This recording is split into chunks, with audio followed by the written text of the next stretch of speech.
Hampa tahu tak? Angkasa pun ada dia punya pusara tersendiri. Dia pun nak tanam pun dia kan? Bukan ada apa dia pun sampai nak kena ada pusara. Dekat bumi kita ni, ada satu tempat yang a bit isolated daripada darat. Means jauh lah daripada kehidupan manusia, kehidupan haiwan. So, siapa depa ni? Kejap. So, agensi angkasa satu dunia, depa dah sepakat untuk menamakan ataupun untuk decide tempat ni sebagai space graveyard. Kenapa kita kena ada space graveyard ni? Sebab macam kita bukan tanam betul pun apa benda yang ada dekat angkasa tu kan. Daripada zaman space war dulu kita tahu, kita duk aktif sangat, duk hantar space satelit lah, kita hantar roket, launch roket sana sini. So somehow benda-benda tu akan kembali balik ke bumi. Contoh macam satelit kita tahu dia bukan selamanya mengorbit bumi, akan ada masa dia akan terjatuh juga bila sudah sampai dia punya tamat tempoh. So takkan objek-objek ni jatuh sesuka hati dia pun, betul tak? Sebab tu kita ada satu tempat yang dikhaskan untuk benda-benda macam ni ataupun space junk ni, sampah-sampah angkasa ni untuk terjatuh, so that dia tidak mengancam nyawa orang macam kita ni. Sekejap kita duduk dekat Cyberjaya ni kan, duduk bekerja, tiba-tiba mai satu objek boom, hancur, dah mati, tak ada pasal kan.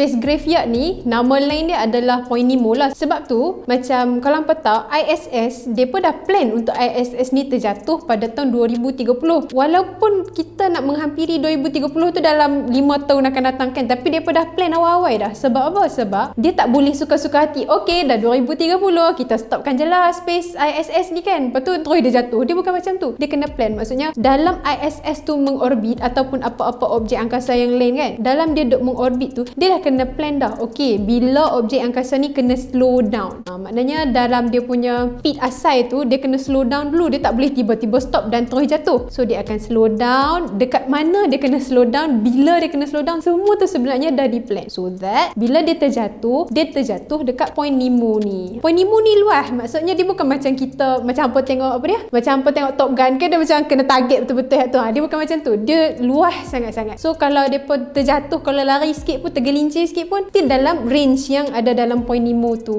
Sebab tu tahun lepas bila China launch dia punya space station, dia melepaskan debris dia tu ikut dan dia. Sebab tu dia dikecam ataupun dia dikritik lah, disebabkan dia punya unplanned punya re-entry tu. Sebabnya dia pun dah tetapkan dah yang kalau hampa nak lepaskan apa-apa space object, kena dekat Point Nemo ni supaya dia tak ada apa-apa kecelakaan lah yang berlaku. Walaupun masa China launch benda tu dan lepaskan dia punya debris roket tu, walaupun tak ada apa-apa kemalangan berlaku, tapi dia still satu benda yang sangat, orang kata cuai lah, macam tu.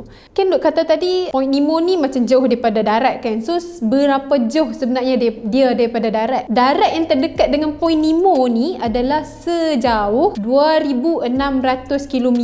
So kira jauh lah. Macam kita satu Malaysia daripada Kelantan tapi Johor pun tak ada nak sampai 2,000 km tu kan. So dia kira macam safe lah dekat situ. Dan sejak 1971 dalam 200 lebih dah space debris yang berjaya mendarat dekat Point Nemo ni. So kalau space object terjatuh dekat Point Nemo ni, okey lah, dia jauh daripada darat, means macam haiwan-haiwan darat ataupun manusia mungkin akan dapat mengelak daripada kecelakaan yang berlaku kalau ada objek mai. Tapi macam mana pula dengan haiwan-haiwan ataupun kehidupan laut? Takkan kita macam tak endahkan depa punya ni kan? Sebenarnya saintis bersetuju ataupun researcher bersetuju yang kawasan tu sebenarnya bukan saja isolated daripada darat, tetapi isolated juga daripada kehidupan laut. So selamatlah kalau kita nak hempaskan ataupun kita nak hantar semula objek-objek daripada angkasa untuk berada dekat Point Nemo ni.